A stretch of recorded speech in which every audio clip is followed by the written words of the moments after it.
अस्सलाम वालेकुम नाज़रीन, प्रोग्राम बोन हेल्थ के साथ डॉक्टर ख्वाजा साजिद हसन हाज़िर है। मैं ऑर्थोपेडिक सर्जन हूँ। आज का जो पब्लिक अवेयरनेस प्रोग्राम हम करने जा रहे हैं वो है हिप आर्थराइटिस के बारे में। इसके बारे में हम काफ़ी प्रोग्राम पहले कर चुके हैं। मज़ीद और प्रोग्राम्स करने की ज़रूरत है और अवेयरनेस क्रिएट करने की ज़रूरत है।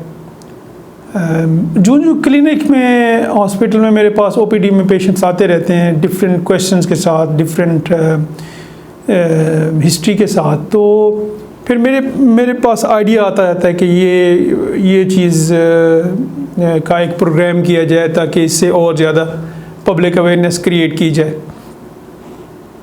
तो हिप आर्थराइटिस के बारे में रिसेंटली मुझे एक भाई ने अपने एक्सरेज भेजे और उनका जो उन्होंने बड़ी तफसील की कि जी मुझे दर्द है और ये है वो है, लेकिन जिस चीज़ पे वो मेन एम्फसिस करने जा रहे थे ना, बार बार वो कहने जा रहे थे, वो था कि वो कह रहे थे कि यार कोई ऐसा तरीका है कि ऑपरेशन के बग़ैर हो जाए ये। और वो पहले 5, 6, 7, 8 डॉक्टर्स को दिखा चुके हैं। ये नहीं कि वो पहली दफ़ा मुझसे ही कांटेक्ट कर रहे हैं या पहला ऑर्थोपेडिक सर्जन जिससे वो बात कर रहे हैं, ऐसी बात नहीं है। उन्होंने ख़ुद कहा जी मैंने बहुत सारे डॉक्टर्स को दिखाया। चलिए अपने टॉपिक पे पहले चलते हैं हिप आर्थराइटिस के बारे में। हिप आर्थराइटिस जो है ना, बेसिकली हिप जॉइंट ऐसे होता है, कप और बॉल, ये थाई बोन, जैसे किसी भी जोड़, चाहे वो छोटा जोड़ हो या बड़ा जोड़ हो, हिप, नी, एल्बो, शोल्डर, या ये छोटे जॉइंट्स हैं फिंगर्स के, हर जॉइंट के बीच में आप अगर एक्सरे देखें तो आपको स्पेस नज़र आती है। बेसिकली स्पेस नहीं होती है, एक्सरे पे आपको खाली जगह नज़र आती है, लेकिन उसमें कार्टिलेज होता है, स्पंज की तरह की चीज़ होती है जो एक्सरे पे नज़र नहीं आती है। अगर वो डैमेज हो जाए किसी भी वजह से, उम्र की वजह से, एज की वजह से हो जाए, ड्रग्स कोई लेते हैं, मेडिसिन, स्टेरॉइड्स हैं, फ्रैक्चर है, स्पोर्ट्स इंजरी है, किसी भी वजह, इन्फेक्शन है, किसी भी वजह से अगर वो डैमेज हो जाए, फिर वो जो स्पेस है वो ख़त्म हो जाती है, तो हड्डियाँ आपस में एक दूसरे के करीब हो जाती हैं। फिर जब आप चलते हैं, उसको हिलाते हैं, ये छोटा जोड़ हिलाते हों या बड़ा शोल्डर या हिप या नी हिलाते हों, तो फिर आपको बोन रब करती है एक दूसरे से और पेन होता है। बेसिकली इसको आर्थराइटिस कहते हैं या उर्दू में गंठिया कहते हैं। ये पेनफुल होती है क्योंकि जोड़ जो बने हुए हैं, जॉइंट्स, वो मूवमेंट के लिए बने हुए हैं, उसको वो हिलाने के लिए बने हुए हैं। अगर वो स्मूथ नहीं होंगे, सॉफ्ट नहीं होंगे और फ्रिक्शनलेस नहीं होंगे तो पेन होगा। कुछ जॉइंट्स होते हैं जिसको आप मूव कम करते हैं, मिसाल के तौर पे एल्बो जॉइंट है, शोल्डर जॉइंट है, इसको हम कम मूव करते हैं जब हम खाना खाते हैं या कोई, बट जो हमारे मेन जॉइंट्स मूव करने वाले हैं वो हैं लोअर लिम्ब के, हिप है, नी जॉइंट है, एंकल है, क्योंकि इस पे हमने चलना होता है और काम करना होता है।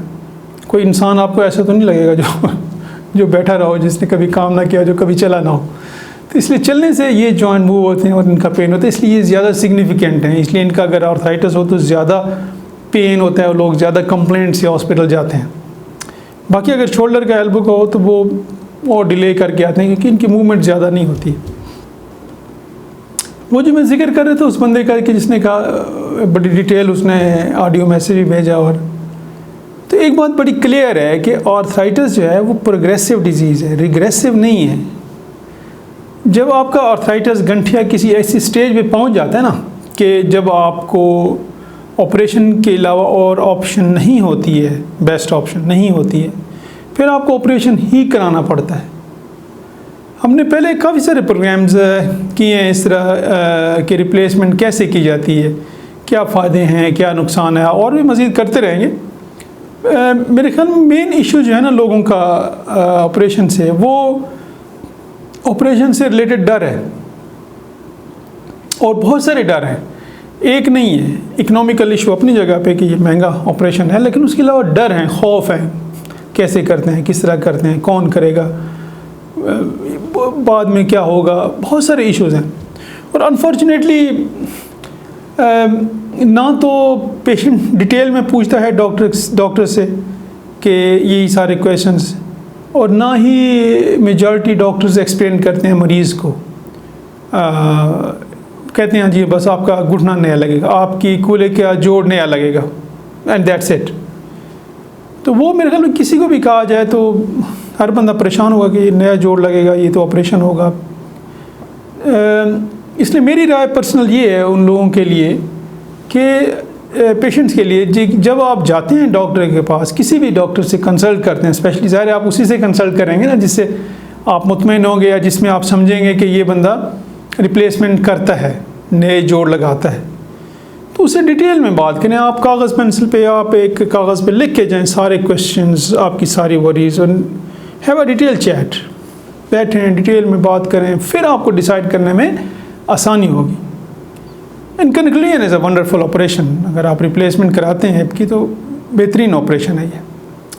अपना और अपनी फैमिली की सेहत का ख्याल रखिएगा। डिस्प्ले पे मेरा नंबर है, किसी ने कॉन्टैक्ट करना है, you are welcome. Thank you.